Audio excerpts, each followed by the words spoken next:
Magandang balita para kay Justin Magic Brownlee. Mukhang hindi na palalakihin ni Justin Brownlee ng SBP at ng Barangay Ginebra ang failed doping test sa kanya. Ito ang latest update, pero bago yan ay meron muna tayong pag-giveaway. Welcome to Express Info. Do you want to have these exclusive Puma Rise Nitro basketball shoes? Because once we reach 200k subscribers, we will be having this giveaway. Just comment to win. Shoes are promoted by Kai Soto himself. Just like this video, and most importantly, comment anything positive about Kai Soto. It's easy. Commenting is the key to win. Share your positive comments about Kai Soto. Do it now na. Win the prize. Stay tuned for more updates. Justin Brownlee ayaw nang pabuksan ang sample B at hindi na iko-contest ang positive test at maghihintay na lang kung ano ang hatol sa kanya. Let's watch this. Had what they call an adverse analytical finding or AAF. That means he tested positive for a bad substance. Hindi po performance-enhancing drug was found in his urine, kundi cannabis. So this apparently has been taken by Justin Brownlee to relieve the pain and for medicinal purposes as prescribed by his doctor. Kasi para si Justin Brownlee, just about, I would say about a month before the start of the FIBA World Cup, he was taking this medication, lumabas sa kanyang urine sample. Ngayon, he had until last Thursday to contest yung sample A. The process of contesting is you go to sample B. Okay. Pero ang sabi naman ng ating team manager, si Al Francis Chua, ba't pa natin i-contest? Kasi nag-positive na sa sample A. Yung sample B, if you contest, they will open up sample B and they will test it. It came from the same person. It came about the same time.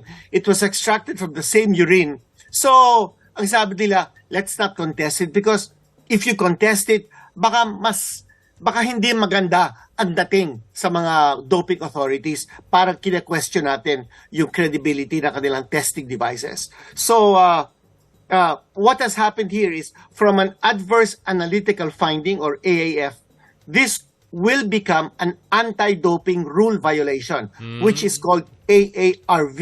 And that means subject to sanction by not only by WADA or the World Anti-Doping Association, but also by FIBA. Pero ano nga ba ang pwedeng mangyayari from now on? Gano'n nga ba katagal ang suspension ni Justin Brownlee? Under the purview then ng FIBA.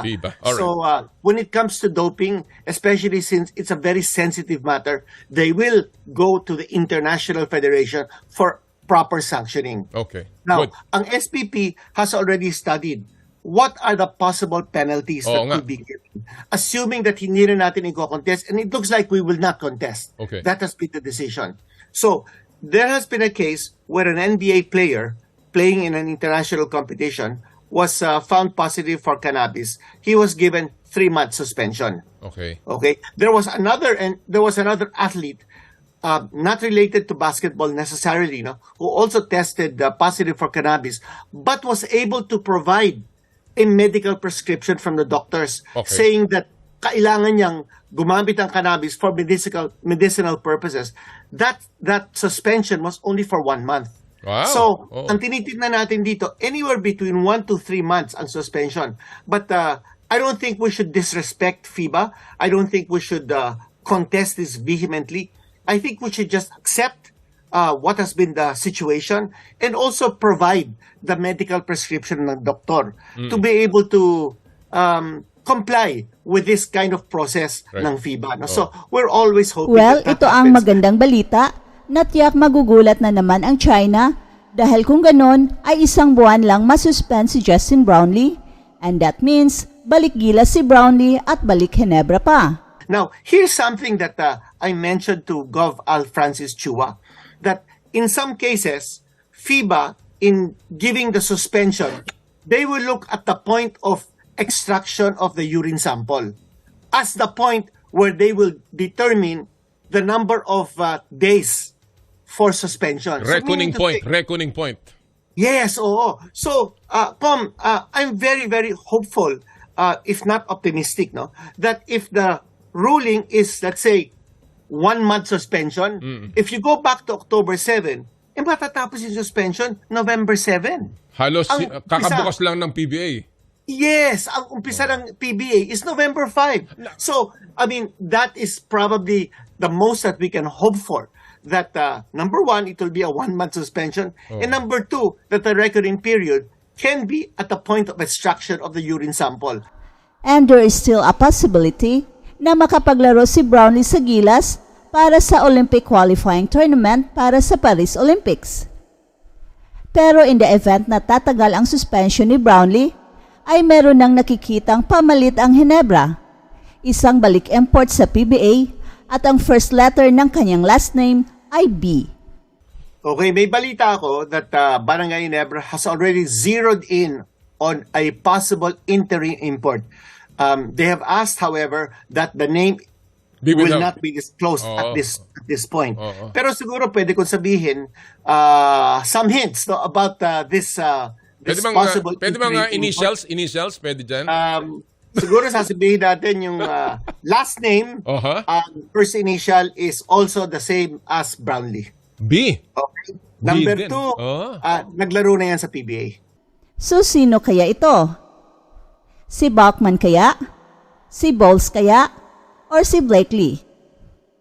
Well, mukhang it's between Denzel Bowles at Marcus Blakely ang tinutukoy na letter B. Dahil silang dalawa ay naglaro na kay Coach Tim Cone. So kayo guys, sino ang inyong wild guess? Samantala, isang mahirap na hamon para sa Utah Jazz ang pag-akyat sa tuktok ng Western Conference. Dahil puno ng mga talents ang mga teams na kanilang makakalaban.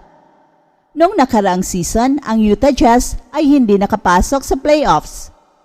At si Coach Will Hardy ay nasa kanyang second season na ngayon sa Utah Jazz. Ano kaya ang ating aasahan sa Utah Jazz ngayong season? Well, ginawa ng Utah ang malaking pagbabago 1 taon na ang nakaraan matapos nakipag-trade kay Donovan Mitchell at Rudy Gobert at hindi pa tapos ang pagpapalakas ng koponan. At ang pag-usbong ni Lauri Markkanen bilang isang bituin at ang magandang rookie season ni Walker Kessler ay tumulong sa Utah Jazz na magiging mas competitive kaysa inaasahan pero hindi pa rin sila nakapasok sa playoffs para sa unang beses mula noong 2016. Kinuha ng Utah Jazz si John Collins mula sa Atlanta sa isang trade upang makasama si Markkanen at Kessler sa frontcourt at isa siyang maaasahan sa opensa. Nag-extend din sila ng contract kay Jordan Clarkson matapos nag-average ng career highs sa points na 20.8, assist 4.4, rebounds 4, at itinuloy nila ang huling season ng contract ni Kelly Olynyk para bigyan ang kanilang batang rooster ng leadership mula sa mga veterano. Ang point guard ay isang posisyon na nanatiling hindi pa tiyak. Si Keontae George, isang bagitong point guard, ay maaring maging point guard in the future, pero plano ni Hardy na paandarin ang kanilang opensa sa pamamagitan ng committee sa simula ng season. At inaasahan na mag-split ng mga minutes sa point guard position sa simula sina Clarkson, George, Colin Sexton, Talen Horton-Tucker at Chris Dunn, habang si Coach Hardy ay mag-experiment sa kanilang backcourt. Ang Utah Jazz ay merong maraming players na makakapuntos pero kailangan nilang palakasin ang kanilang mahinang depensa at makakuha ng kumpiyansa mula sa kanilang second unit na walang masyadong experience para magkaroon ng magandang takbo sa season na ito. At ang mga umalis na players sa koponan ay sina Rudy Gay, Udoka Azubuike, Damian Jones, at Juan Toscano Anderson. Pero meron namang nadagdag na mga players na sina John Collins, Keontae George, Taylor Hendricks, at Bryce Sensibo. At ang player na ating abangan sa Utah Jazz ay si Lauri Markkanen. Dahil umusbong siya sa kanyang unang season sa Utah Jazz sa opensa, kung saan nababagay ang kanyang lakas. at siya ay kinilala bilang NBA All-Star para sa unang beses. At tinanggap niya ang Most Improved Player honors ng liga matapos nagtala ng career highs na 25.6 points bawat laro at 49.9% sa shooting. At nagpa siya ang Utah Jazz na bumuo ng team na nakafocus kay Markkanen bilang pinakabagong bituin ng franchise. At kung nagampanan niya ang magandang performance mula sa kanyang unang season, may pag-asa ang Utah Jazz na makabalik sa playoffs ng mas maaga kaysa inaasahan. Ang kanilang unang laro ngayong season ay sa October 25 kontra Sacramento Kings. At paano kaya magpi-fit si Chris Paul sa Golden State Warriors? Si Stephen Curry at ang Golden State Warriors ay naglalayo ng isa pang titulo sa pagkakaroon ni Chris Paul sa kanilang koponan. Ang kampyon mula noong 2022 ay nagtagumpay laban sa Northern California rival na Sacramento Kings sa isang kapanapanabik na first-round playoff matchup na umabot sa 7 laro bago natalo sa Los Angeles Lakers sa Western Conference Semifinals sa pangunguna ni LeBron James. Sa unang bahagi ng season ngayon ay magiging mahalaga para malaman kung paano tutugma sa chemistry ng koponan ang veteranong star na si Chris Paul kasama sina Stephen Curry, Klay Thompson at Draymond Green na kinumpirma na hindi maganda ang relasyon kay Chris Paul noong nakaraang taon. Ang kanilang iisang layunin is another title run, kaya nagsimula na silang nagtrabaho nitong summer pa lamang. At nawala sa koponan sina Jordan Poole, who was traded to Washington Wizards on draft night, Dante DiVincenzo, at ang veteranong sa Andre Iguodala dahil nag-retire na ito.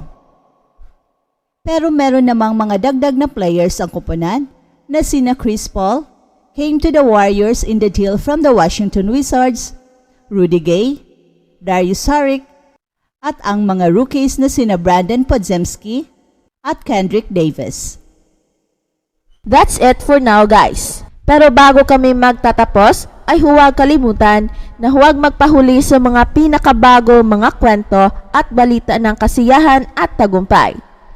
Bahala na ang mga marites dyan. Basta kami ay handang maghatid ng tunay na inspirasyon sa mundo ng sports.